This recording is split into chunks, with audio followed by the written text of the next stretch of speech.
Hey! நான் தான் albino Burmese Python. நீங்க என்ன பார்த்தாலே, அடடா! சோடா லெமன் கலர் பாம்புன்னு நெனைக்கிறீங்க. எனக்கு பிளாக் கலர் பிக்மென்ட் இல்ல.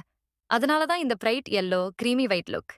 பேசிக்கலி நான் பாம்பு உலகத்துல ஃபேஷன் ஐகான். ஆனா பிரச்சனை என்ன தெரியுமா?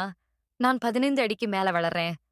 மக்கள் சின்ன கியூட் குட்டி பாம்பு மாதிரி வாங்கிக்கிட்டு, பின்னாடி நான் இல்லைங்க.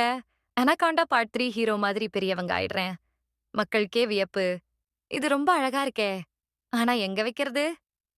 எனக்கு தான் சிரிப்பு வரும். நீங்க ஜிம்முக்கு போய் பாய் பில்ட் பண்றீங்க. நானும் வீட்லவே நேச்சுரலா பில்ட் பண்ணிடுறேன். எங்க கூட வாழ்ற ஹியூமன்ஸ் கூட சொல்றாங்க. இந்த பாம்பு என் ஃப்ரிட்ஜ் ஃபுல் சிக்கனையும் சாப்பிடுறது. ப்ரோ, என்னால என்ன பண்ண? நான் கார்னிவர் தான். இப்போ என்னோட ரிக்வெஸ்ட் என்னன்னா, என்ன பெட்டாக்குறீங்கன்னா, என் சைஸையும், என் ஃபுட் பில்லையும் சமாளிக்கணும். இல்லனா, எங்க ஃப்ளாரிடா எவர்கிளேட்ஸ் மாதிரி ஃப்ரீ ரோமிங் குடுத்துடுங்கோ. சோ கைஸ், ரிமெம்பர் நான் அழகு தான். ஆனா சும்மா இல்ல. நான் வீட்ல வந்தா அது ஒரு ஃபுல் டைம் ஜிம் மெம்பர்ஷிப் மாதிரி தான்.